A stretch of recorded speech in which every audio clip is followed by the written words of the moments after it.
This episode is brought to you by VoiceGift. What if your family tree could speak? VoiceGift helps preserve the voices and stories that define your family, so they're never lost to time. Record memories from parents and grandparents, and link them to photos, albums, and heirlooms. Inspired by museum audio guides and designed to last, VoiceGift Play is an audio time capsule for generations. Find your voice at www.voice.gift. That's www.voice.gift. Welcome to the Family Tree Magazine podcast. This is the show from America's #1 genealogy magazine. I'm Andrew Koch, editor of Family Tree Magazine. Irish eyes are smiling this spring, and not just because of St. Patrick's Day and Irish American Heritage Month. In April, residents of the Emerald Isle and genealogists around the world who are researching the Irish diaspora welcome the release of the 1926 Census of Ireland. One genealogist who's especially excited is Daniel Loftus, a blogger and speaker from County Cork. He's spoken at major genealogy conferences about Irish genealogy and is the founder of Project Infant, which seeks information about victims of the mother and baby institutions in Ireland. And he has a running countdown for the census release on TikTok. Welcome back to the podcast, Daniel. Thank you for having me back, Andrew. Most of our listeners will be most familiar with U.S. censuses. What role do census records play in Irish genealogy?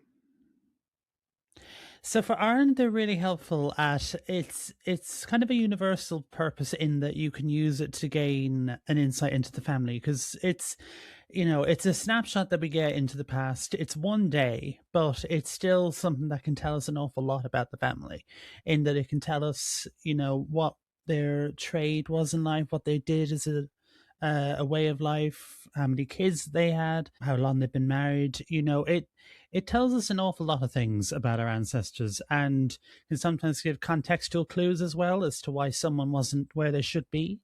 They might have been away working, they might have been abroad. There's so many reasons, and that's how the census can help us find those, because it can give us those little clues that might lead us to more records and more discoveries. That's great. And here in the U.S., censuses at the federal level were taken every 10 years. Is that the case in Ireland as well, or can you talk about when they were enumerated? Yes. So the first census that we have is in 1821, and they would have been every 10 years going up to 1911.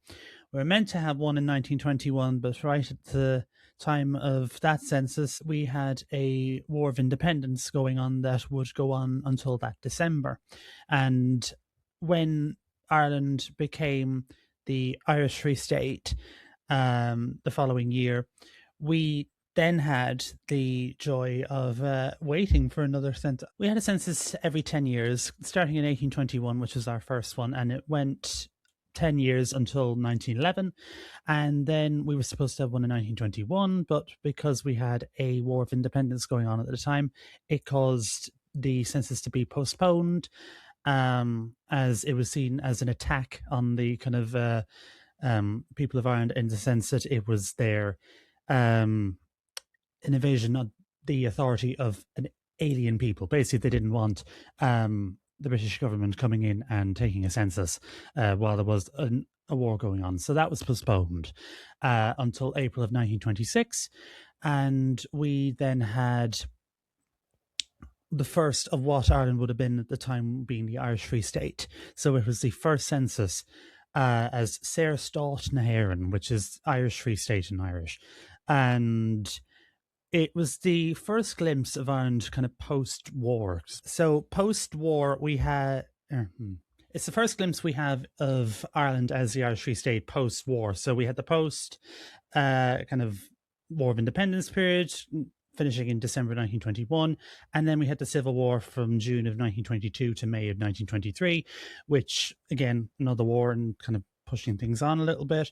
And when the census was scheduled or rescheduled again, it was rescheduled for the 18th of April 1926, which kind of mirrors the same kind of time of the year that they did censuses in that it was kind of like the earlier part of the year. So for April of 1926, it is the glimpse of Ireland as Saor Stát na hÉireann, or the Irish Free State, and wouldn't become Republic of Ireland until 1949. So this is kind of Ireland's kind of glimpse as it's kind of blooming into a kind of free state, but that wasn't without its trials. So it's going to be really insightful in terms of finding out, what went on. Now, I think for the non-family historian, they might kind of think, oh, well, what's the big deal? But when you look and you get kind of the further context in terms of what the history behind Ireland at the time was, and the steps it took to get there, it's very meaningful. It certainly sounds like it reflects a turbulent time in Ireland's history, but maybe also one that reflects a lot of pride and heritage, which I think folks on our side of the pond can certainly appreciate, especially with our own America 250 celebrations this year, thinking about those wars of independence. So you mentioned that there wasn't a 1921 census because of the war, and part of partition, some of the counties of Northern Ireland decided to remain part of the United Kingdom. So this would also be the first census then that doesn't include the counties of Northern Ireland. Is that right?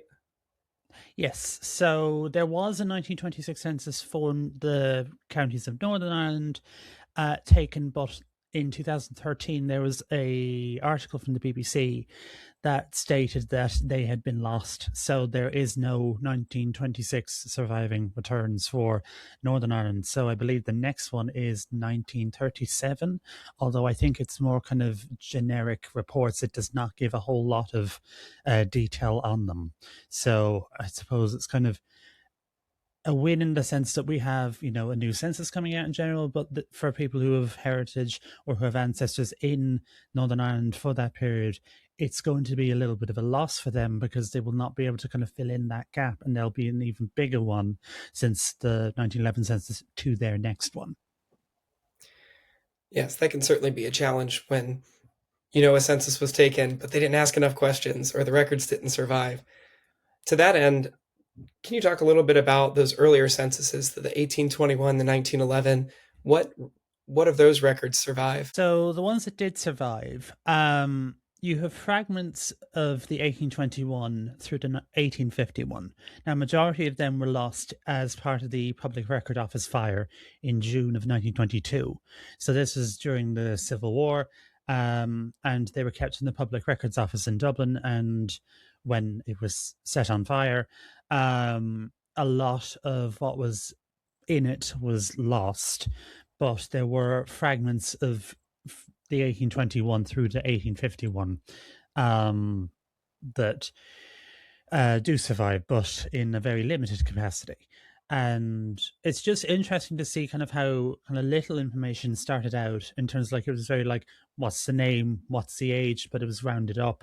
And, what kind of information do you see on like the earlier ones versus like the 1901, 1911, which are way more detailed. And like each of them kind of was a step up from the last in terms of what they asked. So thankfully it wasn't too kind of, you weren't going backwards, or it wasn't much of a step down. So there is that, which is it's a good thing. But with the 1861 through the 1891 censuses, you would be looking at, I believe it was down to a bureaucratic muddle of kind of the British bureaucracy that calls the those ones are for the historic household returns to be destroyed. The belief was that they weren't needed, that they did need to be kept, which obviously, as genealogists later on, we are obviously screaming at them saying, of course they are, what are you talking about? They could answer so many questions. And in theory, I would surmise that even though we don't have civil registration going back as far as the censuses do, that very easily, if those censuses were still around, or we had a few more, there's a very good chance that we would be able to go back further than we currently can, or that we currently would largely be able to do. And that record loss really impacts how you can use these censuses and how, like you said, how far back you can go. You have to rely more on civil records and especially church records, I would think. Yes, you would. And even then, it's down to whatever parish records are available, and it varies by parish. But if you were going off of the National Library of Ireland, you'd be looking at usually about the 1880s is when they tend to stop on then. And it could go back to the 1820s and maybe even sooner or earlier than that in some cases, because I know it can go back to late 1700s on Irish genealogy. So yeah, it is certainly a loss, and one I think we only wish that we had a TARDIS for to go back and maybe even undo it, but I've yet to find one. We'll have to keep looking. We can jump in there and stop those bureaucrats, those pesky bureaucrats, from trashing all of our census records. So you mentioned that the censuses tended to get more detailed over time. Is that also true for the 1926 census? What details could you expect to find when these records come out in April? So it's built on a little bit from the 1901 and 1911 ones. In comparison to the 1901 and 1911, there was only three kind of small columns, but they were kind of under the heading particulars as to marriage, which basically entailed how many years a couple had been married and how many kids did they have in total and how many had died. Now, we lose the two columns about how many children were born and how many had died, but we still have the one as to how many are still um, or how many years the marriage has been going on. So you get information about marital status, and if they're married, you're told about that. So that is kind of the main difference between those two. However, from 1911 to 26, there's a bit of a gap or a bit of a jump in terms of the details taken. In that, there's more information. In that, there's some bits that were mirrored from the 1921 England and Wales census. In that, for information relating to orphanhood. So if the mother had died, it says mother dead. If it says father died, father's dead, or both parents dead. And it tells you all of that kind of information, which again, it can help you fill in the gaps if you're dealing with like very common names. So if you're looking at a name like John Walsh or Mary Walsh and you're trying to figure out, right, when did they die? If you know that they were alive in 1911 and they died before 1926, it shortens that window. So it helps you to try and find the records on Irish genealogy or some other burial records if that is the case. There are more information, and probably the one I'm most excited for is the birth location. So they've gone really, really detailed with this. So they will go down to the specific townland as to where somebody was born, which is a complete overhaul than the 1911 census, which just gave county or country. So to have a progression from that, in that we now have a specific townland, giving us even more information. Again, it falls back to the common names, or if you're dealing with different kind of institutions like industrial schools or Magdalene laundries or mother and baby homes, when there's a whole variety of people who would be resident in it, you would get a lot more detail as to where they come from, helping you to try and trace back further. They give you a bit more information about the occupation or the trade that someone had in life. So they would tell you what they did and if they were self-employed or who they worked for. And it would give you a lot more context than the other ones did, because we would often see farmer, laborer, kind of very generic descriptions of occupations and not a whole lot about telling us what did they do, what was their role in life. So we didn't really get that prior to now in the 1926 census, which is going to be a huge change. And there's other bits that are going to be talking about if there were previous marriages. They would disclose kind of how many kids that they would have had in the previous marriages, which again will add more context. So I think it only does for up to the age of 18. So it's sort of, if there's ones that are kind of past that, they mightn't necessarily be incorporated. And it's not going to be like a one size fits all. It's very much going to be, it's like anything, or it's like any sort of historical record. It's a source, and it gives you a further point you can use to in your research to try and determine, is this of any use? Is this going to help me fill in the gaps? What do I need to try and fill in the gaps if this doesn't tell me what I thought it would? And that is the thing, because I think for a lot of people, if they have in mind saying, because for instance, my two paternal grandparents, they will both be in the census, or I say they will. That's presuming they're not like with their auntie who's down the road, or they weren't kind of away. They probably were at home, but who knows? They might not have been. So, I'll, I'm under the impression that my grandmother and my grandfather are going to be there in the respective townlands of Balliorclera in Kilchima and Bahola in also close to Kilchima. So I am under the presumption that they are going to be there. And I am basically creating a little shopping list for my family in terms of who I'm looking at.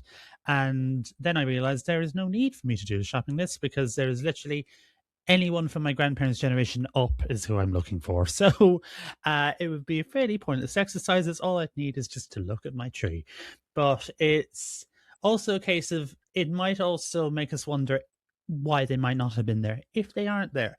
But if they are there, if they're where we think they are, then obviously we don't need to speculate. But there might be some times when we do and kind of think, why wasn't Granny there? Where did she go? And then you might have found that she went with her aunt for the day. It's always frustrating when someone is where you think they're supposed to be. And what do you mean you weren't at home that day? Or there was a very poor handwriting that day. And so the indexing software didn't pick it up. And I know I've had situations where I know my ancestors lived at an address in one census.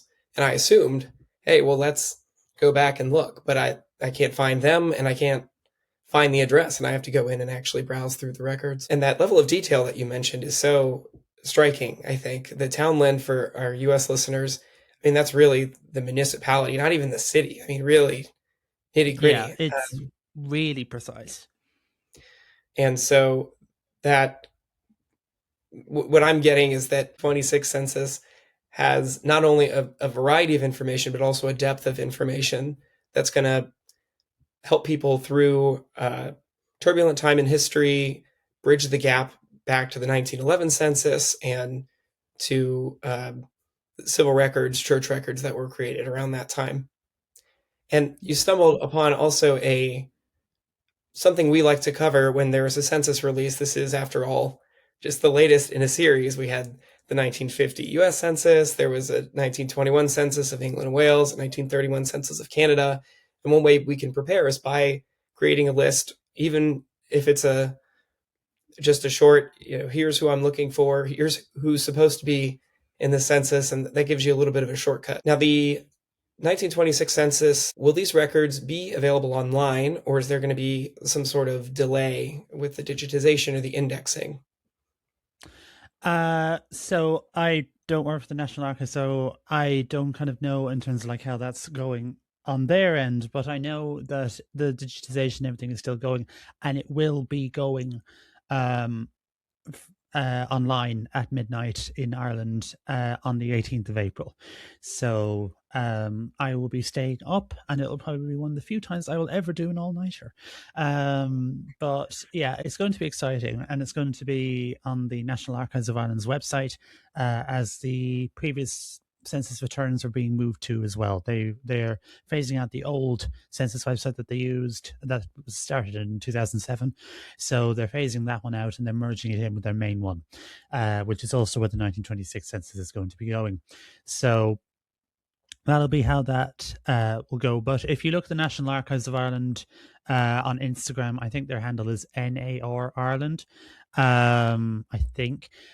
They do loads of little Instagram reels talking about the digitization process, the indexing, all of that. They give like little updates in terms of how because they would have to do like conservation works on some of them if they were like in dire need of repair. So, there's a whole lot of stuff on their Instagram account, which is what I'd recommend doing if you're trying to get more information about that.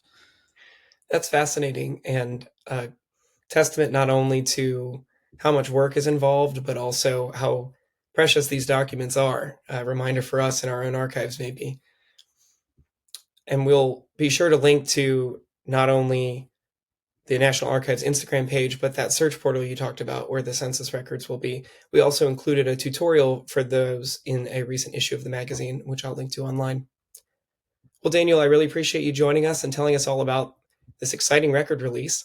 Where can we find you online and learn more about Project Infant? So if you're trying to find me, I'm my own name, Daniel Loftus, on most things, or most social handles are Daniel Loftus Genealogy. And if you're wanting to learn more about Project Infant, go to projectinfant.ie. Well, I hope you enjoy your all-nighter. We'll be over here celebrating with you, although it'll be, 5 p.m. for us, a little more reasonable of a time. Yes. Thank you, Daniel. Thanks, Andrew. And to learn more about the census from Daniel, check out his article that will appear on our website later this month, which I'll link to in the show notes. Thanks for joining me in this month's episode of the Family Tree Magazine podcast. You can find the show notes from this episode and all episodes at familytreemagazine.com/podcast. While on our website, you can also sign up for our free email newsletter, where you'll receive free genealogy resources each weekday, including links to new podcast episodes as they're released. Until next time, have fun climbing your family tree.